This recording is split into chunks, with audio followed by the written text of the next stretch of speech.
자, 오늘은 너희는 무엇을 구하느냐라는 제목으로 함께 은혜를 나누도록 하겠습니다. 우리 한번 제목 한번 읽어볼까요? 시작. 너희는 무엇을 구하느냐? 네, 너희는 무엇을 구하느냐. 무엇을 구하느냐? 네, 미국의 로또 당첨금이 굉장히 큽니다.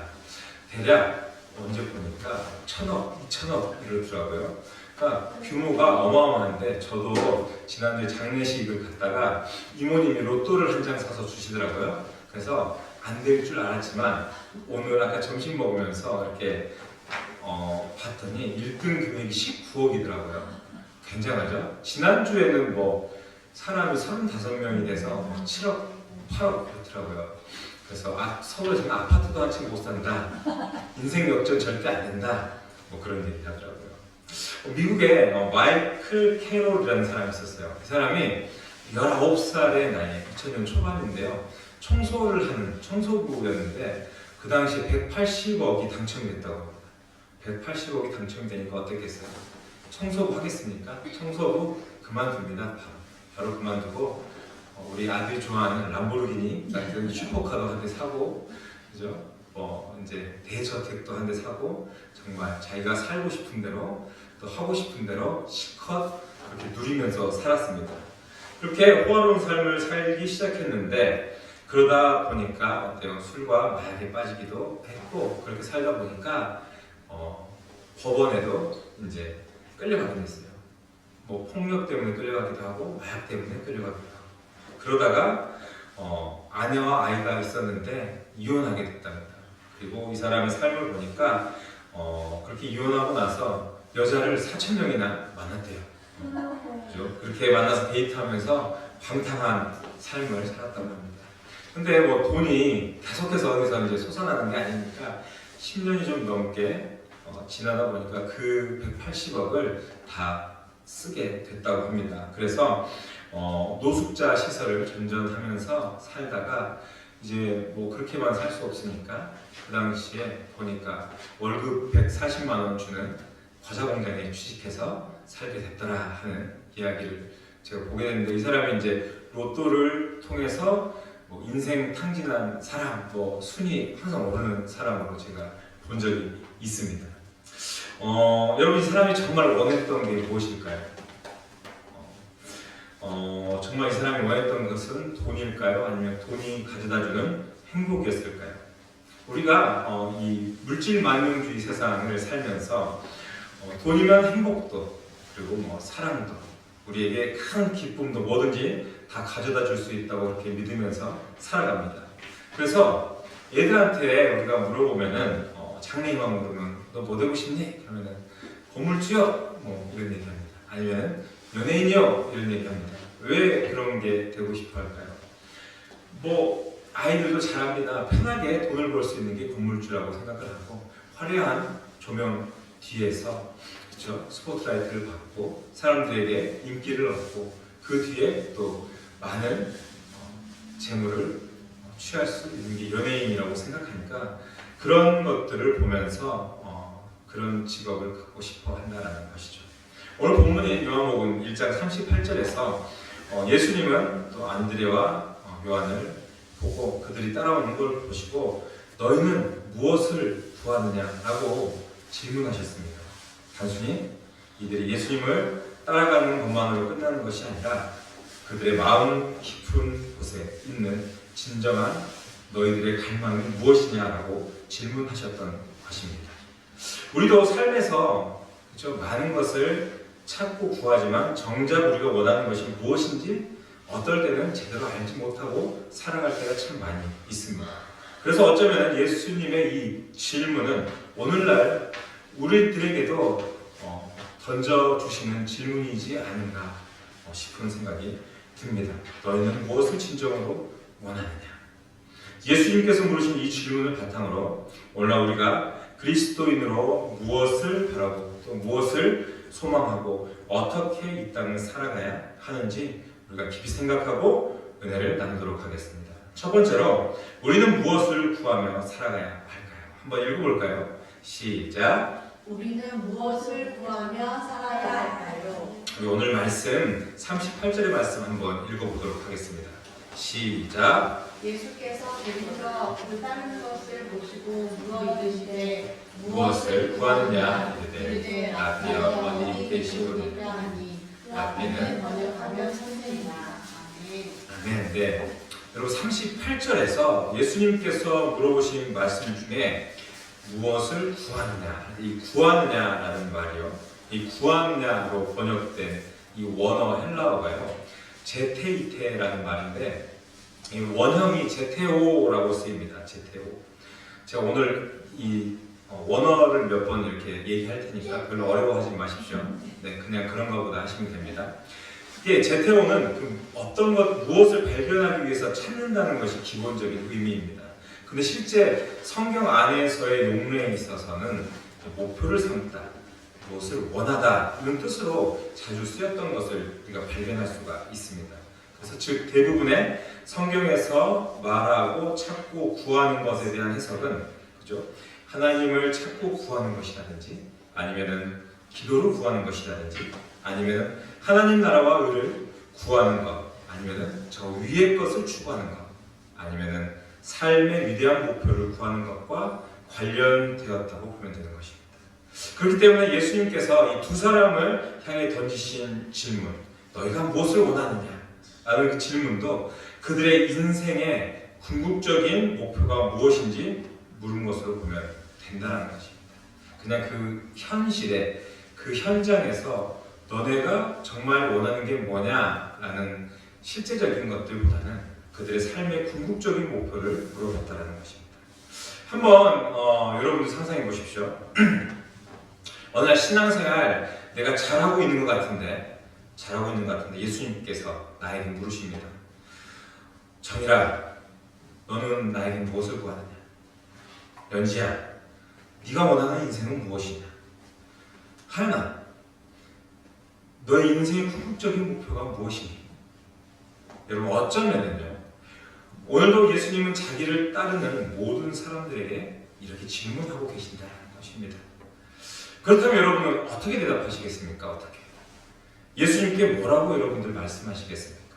주님, 저는 제 자녀가 서울대학에 붙고 우리 남편이 승진해서 회사 이사가 되고 제가요 좀 돈 많이 모아서 더 큰 집으로 옮기고 제가 좋은 차를 한 대 구입했으면 좋겠고 내가 산 주식이 올라서 내 노후 자금을 좀 더 모으는 것 뭐 이런 식의 것들 대체로 어떻습니까? 나의 안위 또 내 가족의 안정 뭐 이런 것들을 우선으로 행복한 삶을 누리는 그러면서 이 땅에서 그렇게 행복하게 살기를 바라는 뭐 이런 것들을 이야기하지 않겠습니까?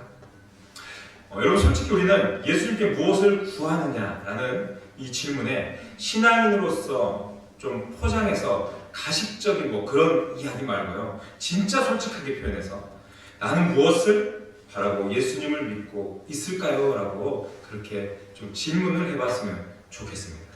아마도 많은 사람들이 세상에서의 이 안정감이라든지 출세 따위를 목표로 예수님을 따른다면 혹시라도 자신이 원하는 바를 얻게 될 수 있을지는 모르겠습니다. 아마도 원하는 바를 이룰 가능성이 좀 더 높을 것입니다. 그렇죠? 그렇지만 만일 그렇게만 우리가 살아간다면 반대로 하나님의 인정받는 그런 성도는 우리가 되지 못할 것입니다. 분명 우리는 원하는 바가 있기 때문에 주님을 따르고 또 주님을 믿습니다. 그런데 그것이 즉 이 땅의 목적이 되어서는 안 된다는 것입니다. 궁극적으로 이 땅에서 잘 살고 또 더 많은 것을 누리고 더 많은 것을 가지고 우리가 세상에서 큰 소리 치고 또 이렇게 사는 것이 더 좋을 수도 있습니다. 맞습니다. 더 좋을 수 있습니다. 그러나 그것보다 하나님이 원하시는 것은 하나님을 닮아가는 훌륭한 신앙의 인격을 우리가 완성해가며 하나님 나라에 가는 것이 더욱 중요한 일이 아니겠습니까? 그렇죠? 저 천국을 소망하면서 예수님 닮은 사람으로서 살아가는 모습이 이 땅을 살아가는 동안 우리에게 우리 삶 가운데 드러나는 것이 더 의미 있는 모습이 아니겠습니까? 이 시간 여러분들 간절히 바라는 것은요, 주님께서 무엇을 구하느냐 우리에게 물으실 때 정말 주님, 저는 주님 닮기 원합니다. 저희의 삶이, 우리의 인격이 정말 훌륭한 신앙의 인격이 완성되어서 정말 주님이 원하시는 삶으로 그렇게 살아가기를 원합니다. 그렇게 기도하며 성숙되는 여러분들의 삶이 될 수 있기를 주님의 이름으로 축복합니다. 네, 두 번째는요, 우리는 무엇을 바라보며 살아가야 하겠습니까? 우리 한번 읽어볼까요? 시작. 우리는 무엇을 바라보며 살아야 할까요? 네, 우리 39절의 말씀 한번 볼까요? 시작. 예수께서 이르시되 와서 보라. 그러므로 그들이 계신 데를 보고 그날 함께 거하니 때가 몇 시쯤 되었다. 아멘. 이 두 제자들인 안드레와 요한의 그 질문에 대한 예수님의 대답은 그렇습니다. 와서 보라라는 것이었어요. 와서 보라. 와서 보라 그랬어요. 그러자 두 제자들은 가서 계신 데를 보았다고 성경에 이야기를 하고 있습니다. 즉 무슨 말이냐면 예수님이 머무시는 집으로 가서 함께 머물렀다는 이야기입니다. 우리가 성경에서 나오는 정보만으로는 예수님이 당시 어떤 사람의 집에서 머물렀는지는 알 수가 없어요. 근데 보면은 다만 우리가 알 수 있는 것은 두 제자가 예수님께서 어떤 화려하고 좋은 집, 멋진 집에서 너 이리로 와라. 나랑 같이 이곳에서 먹고 마시고 즐기고 놀자. 이렇게 초청했다라는 게 아니랍니다. 그래서 갔다라는 게 아니랍니다. 예수님께서 이들의 순수한 마음을 아셨기 때문에 와서 보라고 부르셨다라는 이야기입니다. 그렇게 예수님의 허락이 떨어지자 두 사람은 즉시 예수님과 함께 지내게 되었다라는 것이 이 구절에서 드러나고 있습니다. 이 39절에 그날 함께라고 해석되어지는 이 함께에서 이 함께라는 단어가 전치사 파라라고 합니다.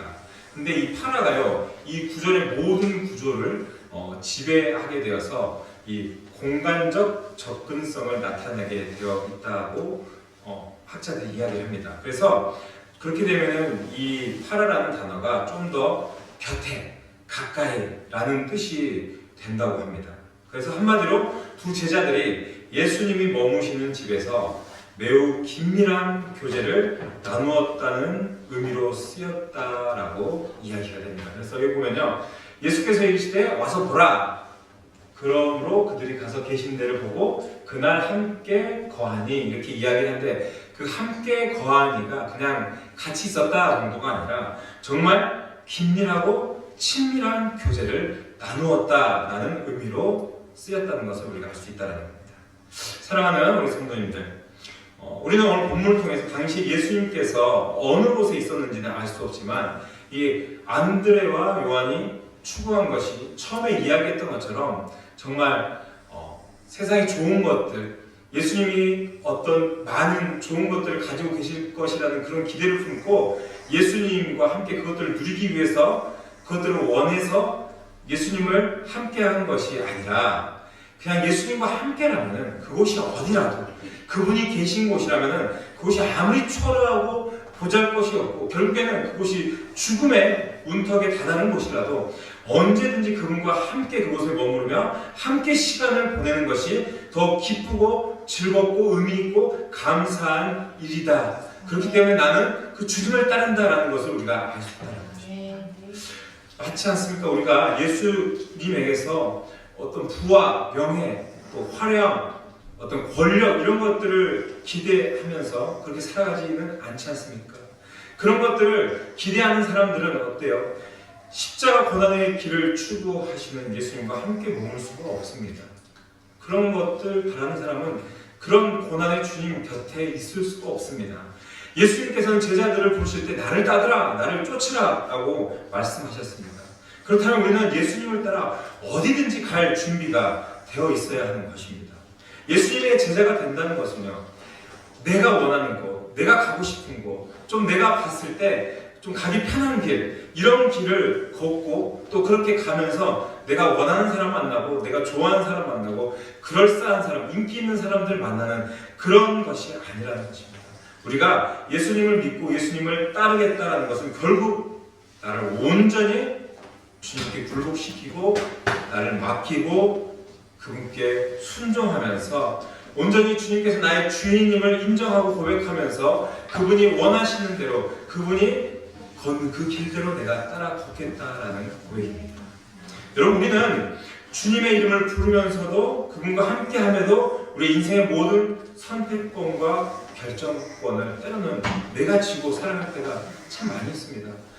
신앙생활도 그래요. 신앙생활도 어떻습니까? 좋아 보이는 자리, 좀 보이는 데서 인정받아 보이는 그런 자리만 서려고 하지, 그렇지 않은 곳, 남들이 봐주지 않고 인정해주지 않는 자리에는 가지도 않고 서지도 않으려고 하는 게 대부분의 어떤 사람들의 모습입니다.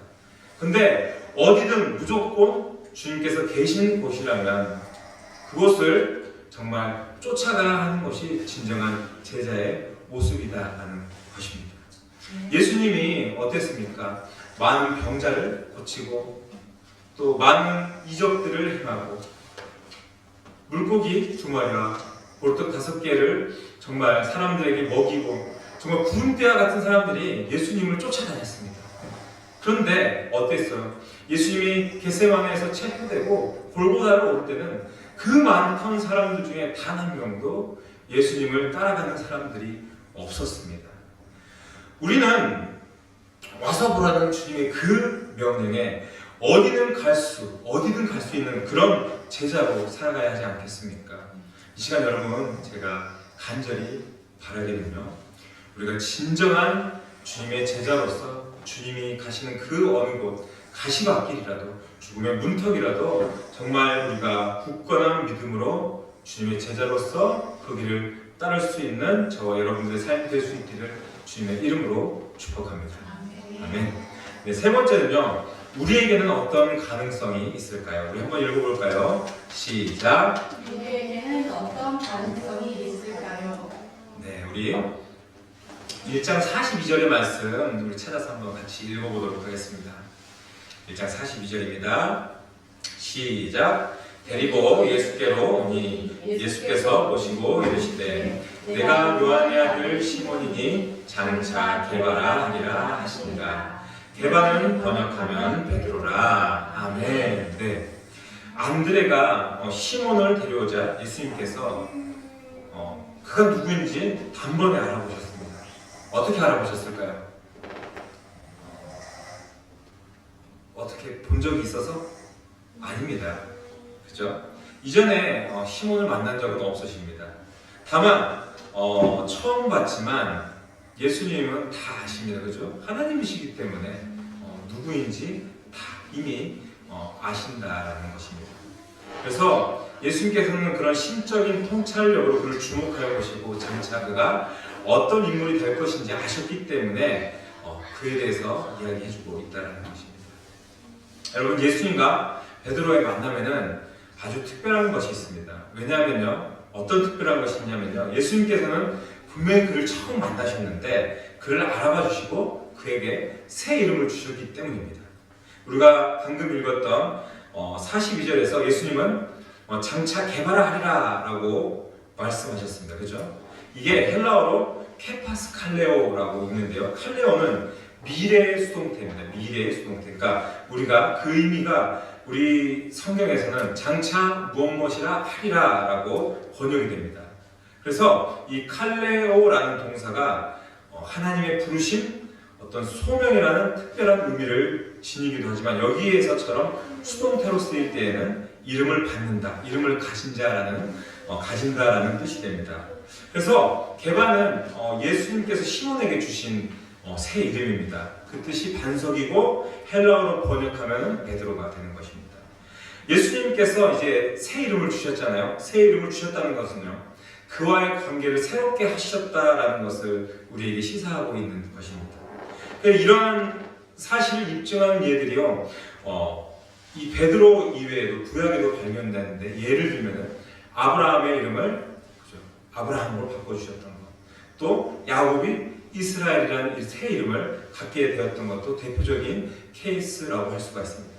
우리는 이러한 파격적인 장면들을 보면서 하나님께서 우리를 어떻게 바라보시고 또 어떻게 대하시는지 너무나 잘 이해할 수가 있습니다.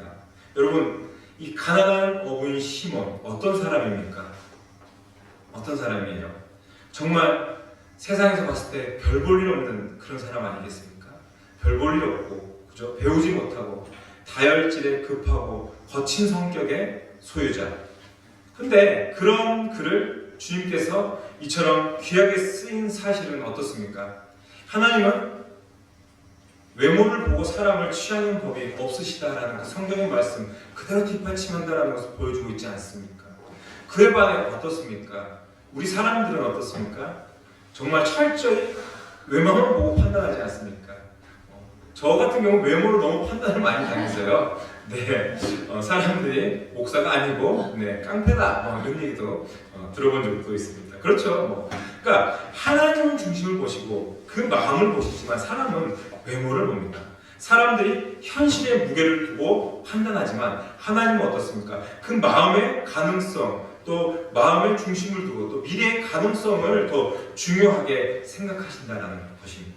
사람은 어때요? 그 사람의 학벌, 그 사람의 환경, 그 사람과의 어떤 관계와 인연들을 다 따지지만 하나님 그런 거 안 따지십니다. 오로지 그 사람의 신앙, 그 사람의 믿음, 그 사람의 그 중심만을 보신다는 겁니다. 사랑하는 여러분, 그렇다면 성도인 우리는 주님 앞에 어떻게 서 있어야 할까요? 우리는 모든 것을 다 아시는 주님 앞에서 가식적인 모습, 좀 외식하는 모습, 이런 모습으로 살아서는 안 되겠죠. 그렇죠? 우리가 사람을 속일 수는 있어도 하나님은 절대 속일 수가 없습니다. 하나님은 결국 다 알고 계시지 않습니까? 또한 우리의 삶이 심히 불만족스러울지라도 낙심하거나 불평하면 안 됩니다.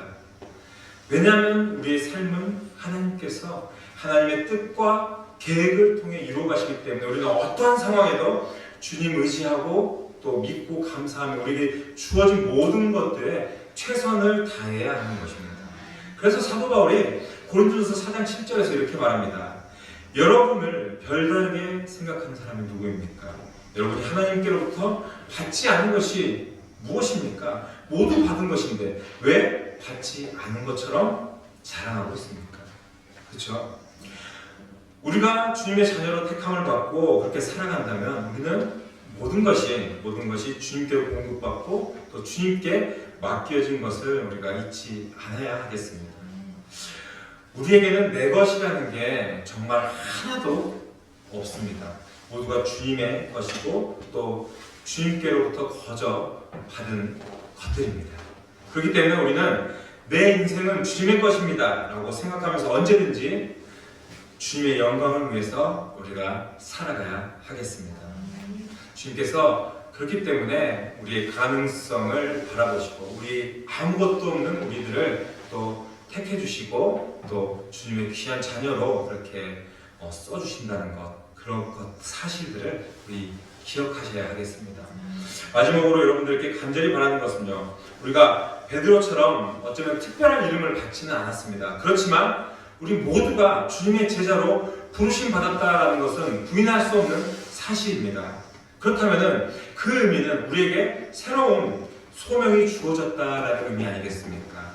세상에 믿지 않는 사람들 참 많이 있습니다. 그런 사람들에게 우리가 그 소명으로 예수님을 전하고 예수님께 인도하고 그들을 섬기고 때로는 그들을 이해하고 양육하고 더 나아가서 그들을 또 주님의 제자로 길러내는 것, 그것이 주님께서 우리에게 맡기신 소명이다라는 것, 우리가 늘 잊지 않아야 하겠습니다.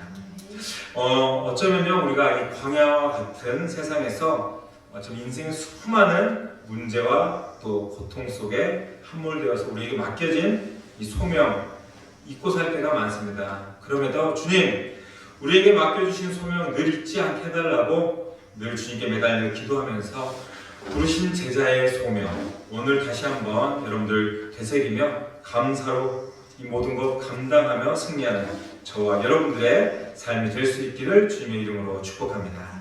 아멘. 우리 주신 은혜를 기억하면서 다 같이 찬양하기를 원합니다.